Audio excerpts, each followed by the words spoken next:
Hi, my name's Caroline Birch. I'm a Vedic meditation teacher and the founder of The Still. The Still is a meditation community that exists to help people to cultivate stillness and harmony in their day. And the main way that I do that is by teaching the practice of Vedic meditation. The word Vedic means of the Veda, and the Veda is an ancient body of knowledge that comes from ancient India.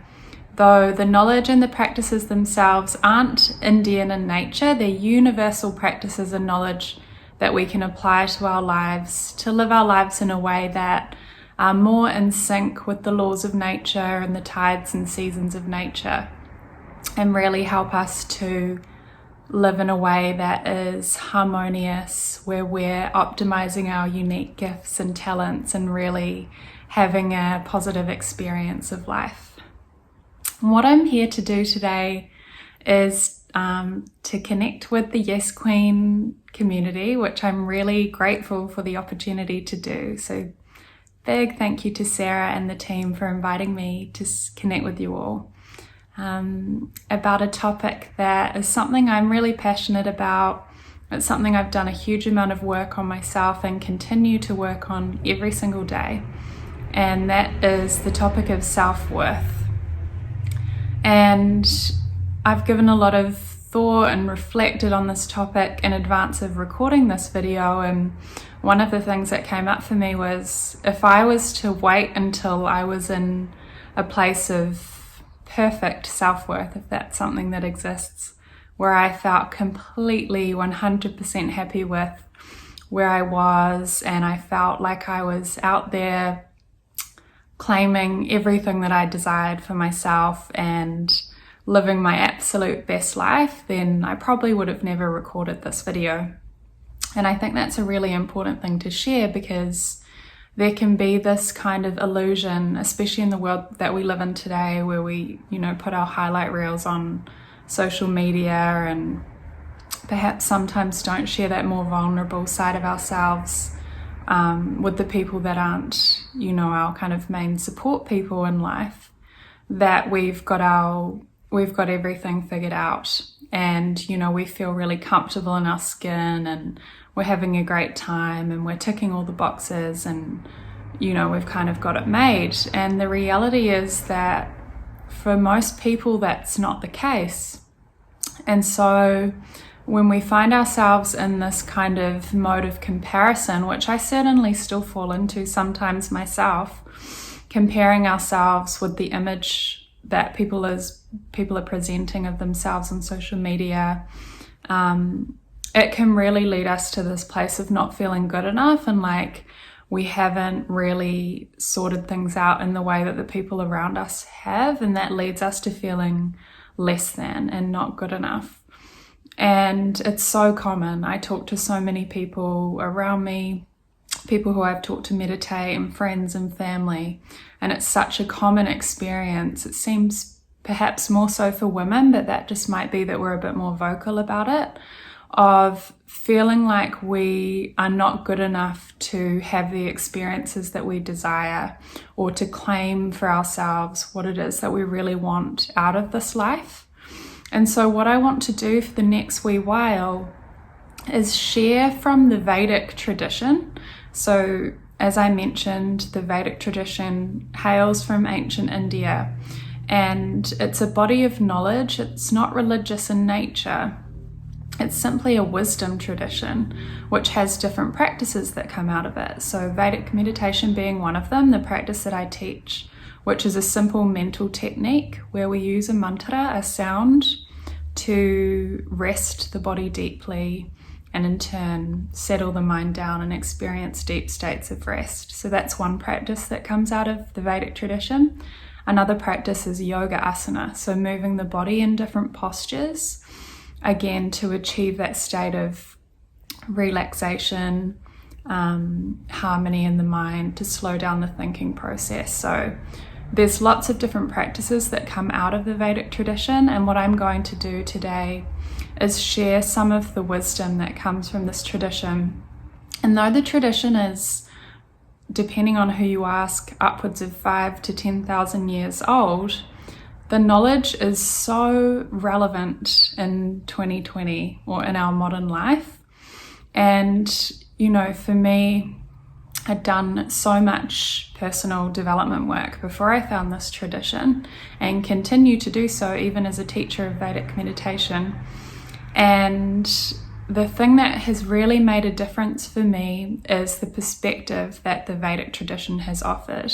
That's really the thing that for me shifted the needle on the dial, from coming from a place of really not having a lot of self-esteem or self-confidence, constantly negatively comparing myself to the people around me, not feeling like I was good enough to ask for the promotion or ask for the pay rise that I knew I deserved, or talk to the person I was interested in romantically because I thought I wasn't good enough for them. All of those sorts of things that are so common, unfortunately, were absolutely my experience before I found this tradition. And the thing that's really helped me to shift that is this new perspective that the Vedic tradition has offered or has given me. And it's around our connection with nature. And that might be a little bit surprising to some people, so let me elaborate on that. In the Vedic worldview, the Vedic philosophy, nothing is separate from nature. And so we have this tendency to think of nature as the trees and the flowers and the bees and the birds and the grass and the ocean, and all of that is, of course, a part of nature. But from the Vedic perspective, we are also a part of nature. And so if you think about the fact that, you know, we're very happy and willing to go out in nature and admire the beautiful trees that we see, or the beautiful flowers that are in blossom, or the scent that's coming from the flower, or we see a bird and we think, gosh, how exquisite is that bird with that beautiful sound that it's making and the colors on its feathers, and, you know, all of the kind of wonders that we see in the natural world around us. And from the Vedic perspective, we're no different. We are also an exquisite creation of nature. And the way that you have been designed is perfect. Every single part of you is what makes you unique and makes you a beautiful expression of nature's intelligence. And I can totally appreciate if hearing those words, hearing me say those words, isn't something that you can connect with right now, because that was absolutely my experience before I started to practice Vedic meditation and start to have this direct experience of myself as more than just individual me. And that's one of the beautiful byproducts that comes from the practice of Vedic meditation, is though it is absolutely wonderful for relieving stress, which is often the reason that people come to the practice, what it also offers us over time is we start to have these beautiful, blissful, expansive experiences in meditation, where we start to get this glimpse of this experience that we might be more than just this body. And so our self-conception actually starts to shift naturally on its own, not through any intellectual pursuit or through reading any books or listening to any podcast, though of course you can do all of those things too, and I still do those things myself. But we're having this direct experience of, wow, I've got my eyes closed and I feel so relaxed and so deep and so expansive. And actually I feel like my consciousness or my awareness has expanded beyond the bounds of this physical body, and actually I feel more at one with my environment and the world around me than I ever have. And for me, that connection with nature and that feeling of being more than this physical body, which I was so obsessed with, how it looked and what shape it was and what size it was and how much it weighed. Having this experience of being more than just this body continually each time I practiced my meditation, morning and afternoon or evening, really was the thing that started to shift the dial for me. And in a way that is not at all arrogant. There's a beautiful humble pride. Humble pride is something we talk about a lot in the Vedic tradition. But having this humble pride of the way that nature has designed me, just like the way nature designs the trees and the bees and the birds, is absolutely perfect. And not just the physical form, but all of the experiences that I've had in my life, everything that has made me the unique individual that I am today, all of the things that I've done that I'm not proud of, all of the things that have happened to me that I wished had never happened, all of those things have combined to make me the human that I am today. And that's the same for each and every one of you. And again, if you're not having the experience yet of having an appreciation for the things that have happened in your life, that perhaps there's a deep impression that's been left by them, there's a scar there, and you haven't yet been able to liberate that impression from your consciousness and your body, and that's okay, because there's plenty of time to do that. But if you're not having that direct experience of really having an appreciation for yourself and for all the beautiful intricacies and quirks that make you you, that's not another thing to be hard on yourself about. That's not another thing to make you feel like a failure or that you're not good enough. Instead, I would offer you an invitation to feel excited that perhaps there's another way of shifting the way that you think about yourself and the way that you value yourself and the way that you see your own worthiness by potentially considering introducing a practice like Vedic meditation that allows you to have an experience of your connection with everything and everyone in the natural world, in the world around you.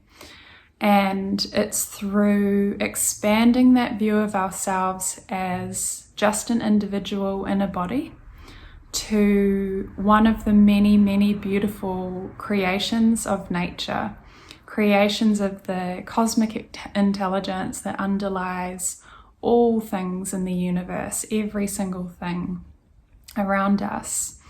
It actually gives us this perspective where we almost don't have to take so much ownership for ourselves anymore. And that might sound a little bit strange. What I mean by that is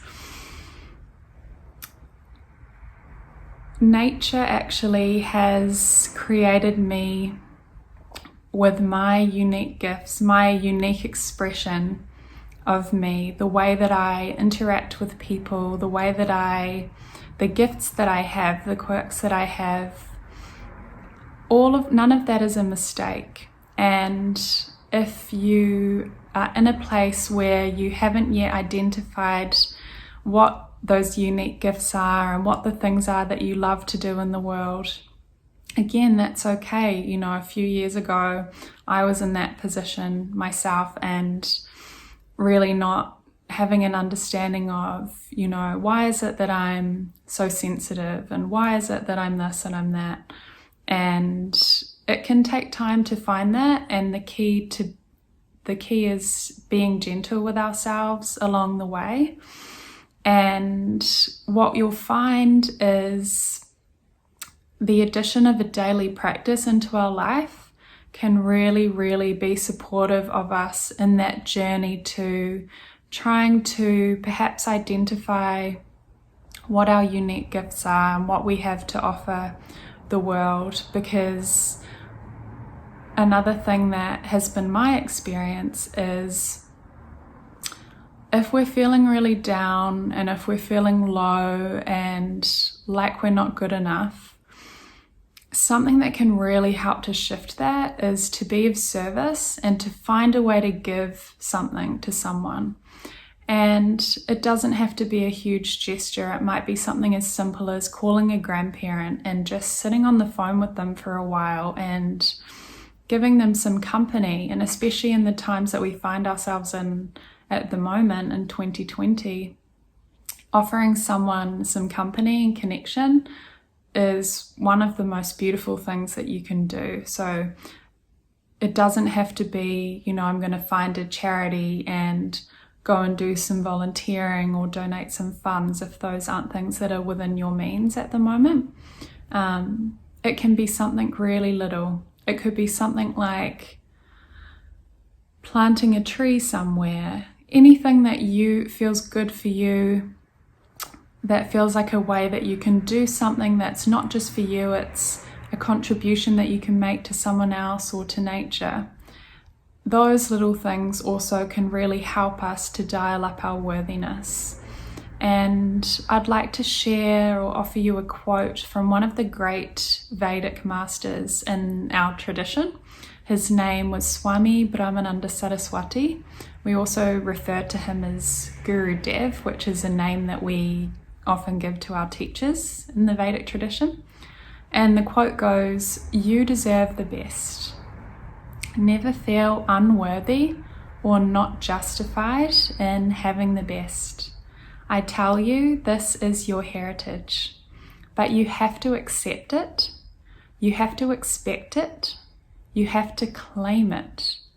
To do so is not demanding too much." And I'm sharing this because it's a quote I continually bring myself back to and remind myself of. And it kind of, in my view, flies in the face of a lot of the kind of external values in the materialistic culture and society that many of us live in.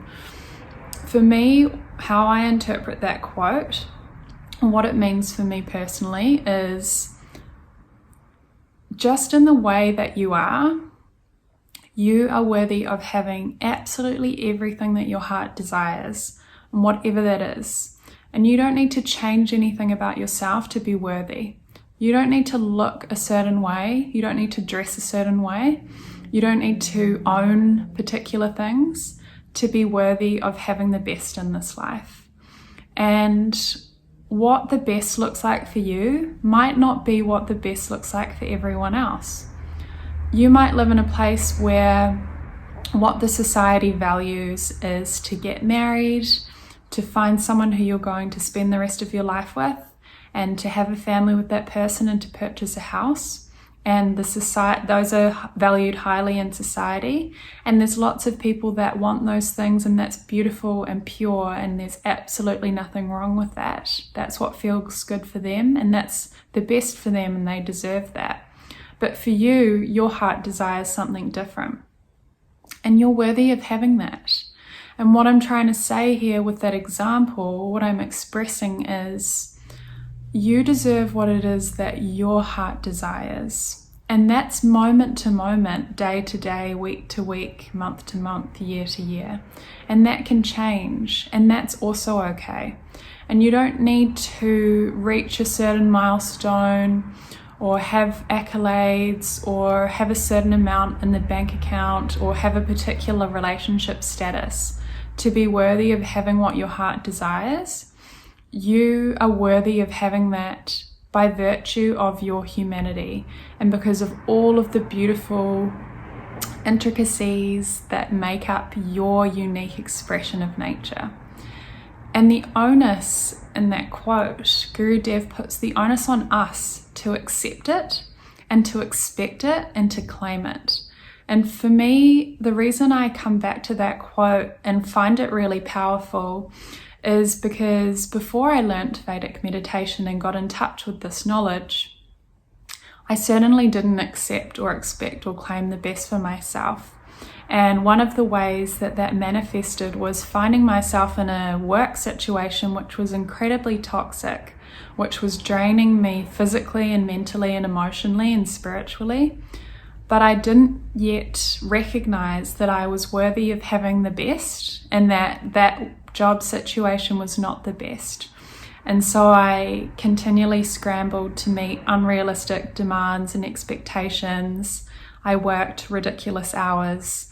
I did all of the things that unfortunately are really, really common in this day and age for men and for women, until I reached breaking point, which looked like being physically unwell for a period of time and went through a process of healing as part of that. And again, I share that personal example as a way of illustrating what it looks like when we don't accept and expect and claim the best for ourselves. We can find ourselves in situations where we settle, and we might settle in a way which is really minor. Perhaps it's, we're eating in a particular way that we know isn't the best for us, but it feels like a lot of effort to change that, and we just don't have it in us right now. And again, there's nothing wrong with that. That's one example of not expecting and claiming vibrant health for ourselves and taking actions that are in alignment with that.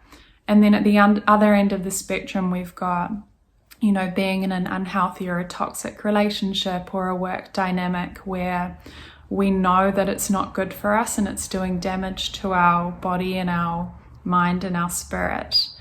But we haven't yet found that feeling of worthiness inside to allow us to take action to change that situation and demand the respect and all of the ways of being treated that we know that we deserve. And so, again, I offer these examples as what I hope is a way to normalize some of the things that you might be experiencing in your life, where you know that there's something that might not quite be right, and you haven't yet found that inner reserve of feeling good enough, of demanding something better, or walking away, or making a change, or whatever the action might be that's required to claim what's the best for yourself.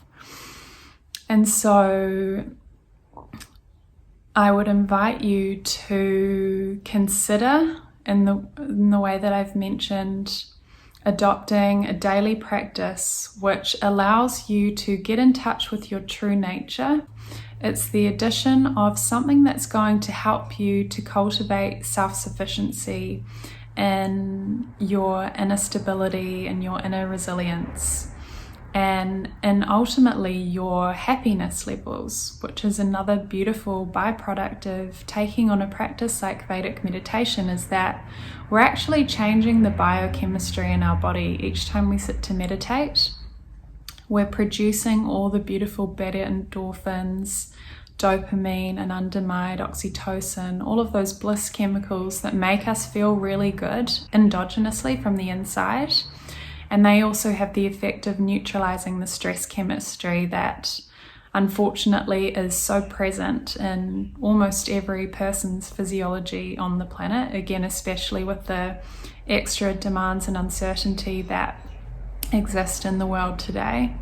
And so the addition of a daily practice that allows you to build this self-sufficiency and stability and resilience from the inside will organically and naturally have the effect of improving the way that you feel about yourself and your worthiness, and also allowing you to zoom out and having that experience of, I'm more than just this body, and taking full ownership for myself, from my personal experience at least, wasn't the most helpful thing when it came to my feelings of being good enough and being worthy of all of the things that I desire to experience in life.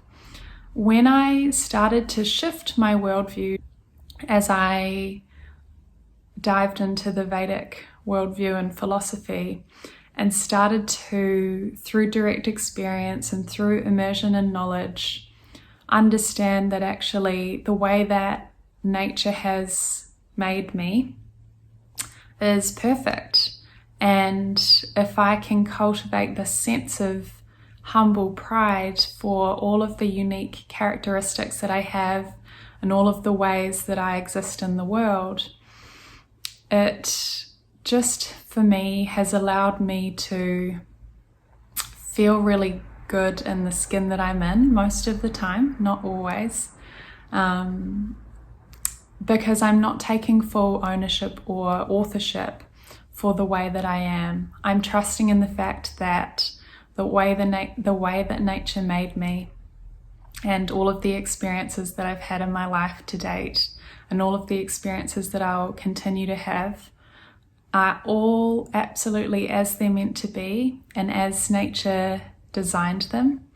And just like nature doesn't make any mistakes in the way that the seasons change and the sun rises every day and the bees pollinate and all of the beautiful things that happen in the natural world around us, nature hasn't made any mistakes when it comes to you either. You're perfect, absolutely perfect, just the way that you are. And whatever way you find to get in touch with that, be it speaking with a beautiful practitioner, be it taking on a practice like Vedic meditation or yoga asana, then that's what's right and good for you. If you have any questions about anything that I've shared today, you can find me at thestill.co on Instagram, or the-still.co is my website. If you're interested in learning more about the practice of Vedic meditation and you're not in New Zealand, please do still get in touch, and I can put you in touch with some beautiful teachers in your local area. If you are in New Zealand, you're welcome to get in touch with me if you'd like to learn more. Thank you so much to Sarah and the Yes Queen team for the opportunity to connect with your community. It's been an absolute delight. Take care, everyone.